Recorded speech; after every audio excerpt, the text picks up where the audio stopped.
શ્રી ગણેશાય નમઃ. મિત્રો, આપ જોઈ રહ્યા છો આપણી યુટ્યુબ ચેનલ આશીર્વાદમાં આપ સૌનું સ્વાગત છે. ગરુડ પુરાણના 10મા અધ્યાયમાં પણ કહેવામાં આવ્યું છે કે અમાસના દિવસે પિતૃઓ માટે તર્પણ અને શ્રાદ્ધ કરવાથી તેમને સંતોષ મળે છે. આ દિવસે પિતૃઓ માટે ગાયનું દાન કરવાની પણ વિધિ છે. તો આજે આપણે આ વિડીયોમાં સાંભળીશું અમાસનું મહત્ત્વ તથા મહાત્મય તથા ગીતાજીના 7મા અધ્યાય જ્ઞાન વિજ્ઞાન યોગના સારાંશ, મહાત્મ્ય તથા ફળ વિશે આજે આપણે આ વિડીયોમાં સાંભળીશું. જો આપને મારો વિડીયો પસંદ આવે તો લાઈક કરજો, શેર કરજો અને પહેલીવાર જો આ વિડીયો આ ચેનલમાં જોઈ રહ્યા હોય તો સબસ્ક્રાઈબ કરજો, જેથી મારા નવા વિડીયોની માહિતી તુરંત આપ સુધી પહોંચે. અમાસના દિવસે ભગવાન મહાદેવના મંદિરે જઈ ભગવાન શંકરની પૂજા કરવી, પીપળાની ગોળ પ્રદક્ષિણા કરતાં કાચા સૂતરની દોરી પીપળાને ફરતે વીંટવી. આ દિવસે નદીએ જઈ જળમાં સ્નાન કરવું. અમાસના દિવસે જળમાં પિલધરી, ગંગા તેમજ પુષ્કળ તીર્થો વસે છે. સ્વર્ગમાં, આકાશમાં અને પૃથ્વીમાં જે તીર્થો છે તે સઘળા તીર્થો સોમવતી અમાસના દિવસે જળમાં વસે છે. તે દિવસે કરેલું દાન, સ્નાન અને શ્રાદ્ધ સઘળું અક્ષય થાય છે. આ દિવસે પૂર્વજો માટે ધૂપનું ધ્યાન કરવું, પવિત્ર નદીમાં સ્નાન કર્યા પછી નદી કિનારે જ દાન કરવું. આ દિવસે સ્નાન અને દાનનું વિશેષ મહત્ત્વ છે. અમાસના દિવસે પવિત્ર નદીઓમાં સ્નાન, દાન અને પૂજાપાઠ કરવાથી અશ્વમેઘ યજ્ઞ સમાન ફળ મળે. અમાસના દિવસે પીપળાના વૃક્ષને જળ અર્પણ કરવું, દીવો પ્રગટાવવો અને પીપળાની આસપાસ 108 વાર પરિક્રમા કરવી. એવું માનવામાં આવે છે કે આ ઉપાયો પિતૃદોષથી રાહત અપાવે છે. અમાસના દિવસે ઓમ આદ્યભૂતાય વિમહે સર્વસેવ્યાય ધીમહિ શિવ શક્તિ સ્વરૂપેણ પિતૃદેવો પ્રચોદયાત મંત્રનો પાઠ કરવો તથા આ દિવસે ગીતાજીના 7મા અધ્યાય જ્ઞાન વિજ્ઞાન યોગના પાઠ કરવા. 7મો અધ્યાય જ્ઞાન વિજ્ઞાન યોગનો સારાંશ. 7મા અધ્યાયમાં શ્રી કૃષ્ણે પોતાના પૂર્ણ સ્વરૂપને જાણનાર મનુષ્યની પ્રશંસા કરી છે. તેમણે જણાવ્યું છે કે જ્ઞાનયોગ જાણ્યા પછી આ લોકમાં બીજું કંઈ જાણવા જેવું નથી. હજારો મનુષ્યોમાંથી કોઈક જ સિદ્ધિ માટે પ્રયત્ન કરે, એમાંથી મને સત્ય સ્વરૂપે જાણનારું કોઈક જ છે. સમગ્ર જગતનો ઉત્પન્ન કરતા ને સંહાર કરતા પણ હું જ છું. મારી ગુણમયી દેવી માયા પાર કરવી મુશ્કેલ છે. જે મનુષ્યો મારે શરણે આવે તે આ માયાને ઓળંગી શકે છે. 4 પ્રકારના આદ્ય જિજ્ઞાસુ, ધનની ઈચ્છાવાળા જ્ઞાની મનુષ્યો મને ભજે છે. જે ભક્ત મારા જે સ્વરૂપને ખૂબ શ્રદ્ધાથી પૂજવા લાગે તેની શ્રદ્ધાને હું અચળ કરું છું. તેના દરેક કાળને હું જાણું છું, પણ તેમાંનું કોઈ મને જાણતું નથી. ઈચ્છા અને દ્વેષને લીધે સૌ પ્રાણીઓ મોહ પામે છે, પરંતુ જે પુણ્યશાળી આત્માઓના પાપ નાશ પામ્યા તેઓ રાગ દ્વેષના મોહથી છૂટી હંમેશા પરમાત્માને ભજે છે. જલમધ્યે વરાહં ચ પર્વતે રઘુનંદનમ ગમને વામને ચૈવ સર્વકામેષુ માધવમ શોષતાની નમાની પ્રતિરુધ્યથાય પટ સર્વપાપ વિનિમોક્તો વિષ્ણુલોકે મહ્યતે. હે લક્ષ્મીપતિ, હે દેવાધિદેવ, હે શેષનાગ પર શયન કરનારા, સુંદર અંગવાળા, કમળ જેવા નેત્રવાળા, ભયના ભયોને હરનારા, ત્રિલોકના સ્વામી, હે વિષ્ણુ ભગવાન, હું તમને નમન કરું છું. 7મો અધ્યાય જ્ઞાન વિજ્ઞાન યોગ. શ્રી કૃષ્ણ ભગવાને આગળ કહ્યું છે કે હે પાર્થ, મારામાં જે પોતાનું ચિત્ત પોરવે તું મારો આશ્રય લે એવો જો તું થઈશ તો હવે મને કોઈ પણ જાતની શંકા વગર તું મને પૂર્ણ રીતે ઓળખી શકે તે તું રીત સાંભળ. હું તને મારા અનુભવનું સંપૂર્ણ જ્ઞાન કહું છું. આ જાણીને તારે બીજું કંઈ પણ જાણવાનું બાકી રહેતું નથી.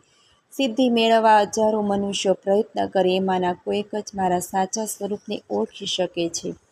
પૃથ્વી, જળ, અગ્નિ, વાયુ, આકાશ, મન, બુદ્ધિ અને અહંકાર, આ 8 પ્રકારમાં મારી પ્રકૃતિ વહેંચાયેલી છે.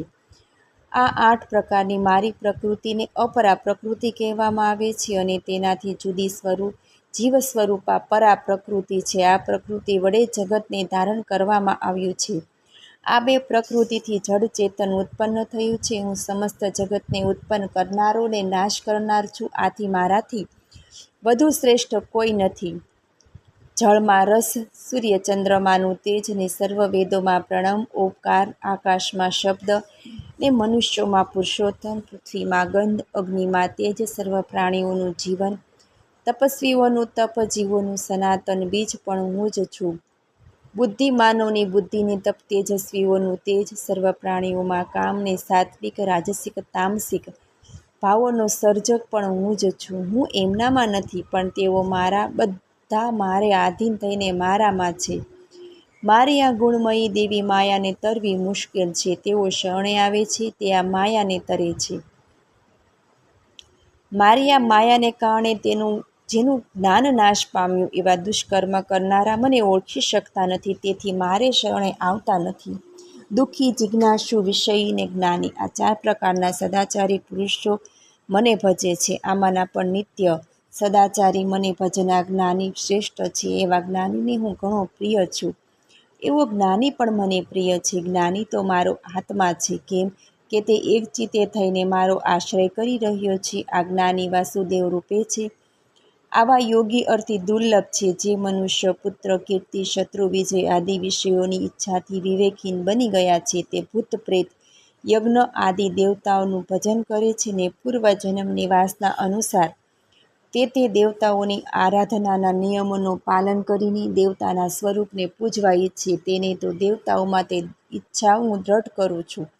આથી કરીને તે ભક્ત દ્રઢ ઈચ્છાથી તે દેવનું પૂજન કરી તે દેવો દ્વારા ઈચ્છિત ભોગ પ્રાપ્ત કરે છે. આ કામ મારી મારફત થયેલું છે, કેમ તે તો દેવો પણ મારું સ્વરૂપ છે. હું પોતાની યોગમાયાથી છૂપો રહું છું, આથી બધા આગળ હું જાહેર થતો નથી. અજ્ઞાનીઓ મને જન્મરહિત, અવિનાશી જાણતા નથી. હું ભૂત, વર્તમાન ને ભવિષ્યકાળના બધા પ્રાણીઓને જાણું છું, પણ મારી માયાને મોહ પામેલ કોઈ મને ઓળખી શકતું નથી. આ સંસારમાં સ્થૂળ દેહ ધારણ કરીને તેની પ્રતિકૂળતામાં ઈચ્છા ને તેની પ્રતિકૂળતામાં દ્વેષ હોવાથી ઉત્પન્ન થયેલ ઠંડી, ગરમી, સુખ દુઃખ આદિ દ્વંદ્વોમાં મોહિત થાય છે. પણ પુણ્યાત્મા, પાપરહિત, રાગ દ્વેષ દ્વંદ્વથી મોહ મુક્ત ને દ્રઢ વ્રતવાળા હોય છે, તેથી તેઓ મને ભજે છે.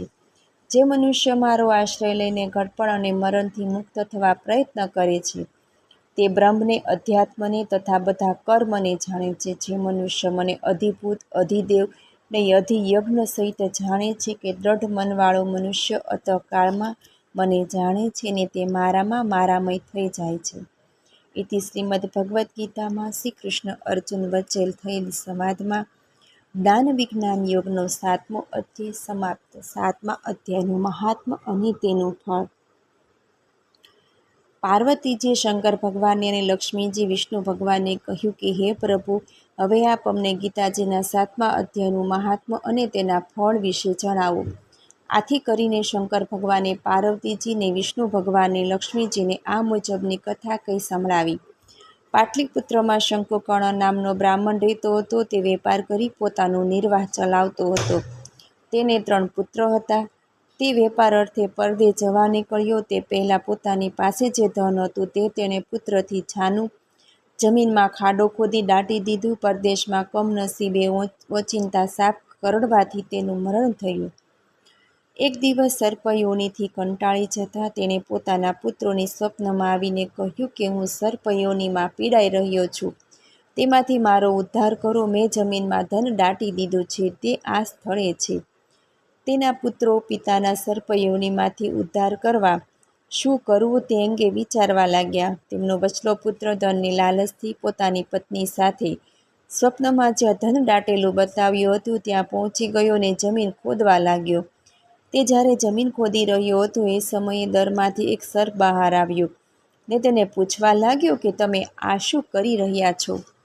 પુત્રે કહ્યું કે તેની સ્વપ્નમાં આવી તેમને કહેલ તે મુજબ અમે તમારો ઉદ્ધાર કરવા આવ્યા છીએ. જમીનમાં જે ધન દાટવામાં આવ્યું છે તે બહાર કાઢી અમે તમારો ઉદ્ધાર કરવા પ્રયત્ન કરીશું. પુત્રના આ શબ્દ સાંભળી પિતાએ કહ્યું, આ ધનને બહાર કાઢીને વાપરવાથી મારો કંઈ ઉદ્ધાર થવાનો નથી, પણ મારા શ્રાદ્ધના દિવસે ગીતાજીના 7મા અધ્યાયના પાઠ કરવા, બ્રાહ્મણોને જમાડી તેમને દક્ષિણા આપવા, આમ કરવાથી મારો ઉદ્ધાર થશે. પછી તમારે 3 ભાઈઓ ભેગા મળી અહીં આવી જમીન ખોદીને ધન બહાર કાઢી સરખા ભાગે વહેંચી લેજો. વશલાપુત્રોને લાગ્યું કે પિતાજીએ જે કહ્યું છે એમ નહીં કરીએ ત્યાં સુધી તેમને ધન મળવાનું નથી. આથી પતિ પત્ની બંને ઘેર જઈ બધી વિગત તેમના બંને ભાઈ અને ભાભીઓને જણાવી. આ પછી ત્રણેય ભાઈઓએ ભેગા મળી શ્રાદ્ધના દિવસે બ્રાહ્મણોને બોલાવી ગીતાજીના 7મા અધ્યાયના પાઠ કરાવ્યા ને પછી બ્રાહ્મણોને જમાડીને દક્ષિણા આપી. આથી કરીને તેમના પિતાનો સર્પયોનિમાંથી ઉદ્ધાર થયો અને તેઓએ જમીન ખોદીને બધું ધન બહાર કાઢી સરખા ભાગે વહેંચી લીધું. ગીતાજીના 7મા અધ્યાયના પાઠથી પિતાની સાથે સાથે તેઓનો પણ ઉદ્ધાર થયો અને તેઓ વૈકુંઠને પામ્યા. ગીતાયા પુસ્તકમ યત્ર યત્ર પાઠઃ પ્રવર્તતે તત્ર સર્વાણી તીર્થાની પ્રયાગાદીન તત્ર વે. જ્યાં ભગવદ્ ગીતાનો ગ્રંથ છે, જ્યાં ગીતાનું પઠન થાય છે, ત્યાં સર્વ તીર્થો વાસ કરે છે. અર્થાત તીર્થયાત્રા જેટલું ફળ પવિત્ર શ્રીમદ્ ભગવદ્ ગીતાજીના પાઠથી મળે છે. પ્રયાગ આદિ પવિત્ર ધામોમાં સ્નાન કરવાથી જે પુણ્ય મળે છે તે ગીતાજીના પઠન અને શ્રવણથી મળે છે. મને સાંભળવા બદલ ધન્યવાદ. વસુદેવ વસુતમ દેવમ કંચચાણૂરમર્દનમ દેવકી પરમાનંદમ કૃષ્ણમ વંદે જગદ્ગુરુ. જો આપને મારો વિડીયો પસંદ આવે તો લાઈક કરજો, શેર કરજો અને પહેલી વાર જો આ વિડીયો આ ચેનલમાં જોઈ રહ્યા હોય તો સબસ્ક્રાઈબ કરજો, જેથી મારા નવા વિડીયોની માહિતી તુરંત આપ સુધી પહોંચે. ધન્યવાદ. જય શ્રી કૃષ્ણ.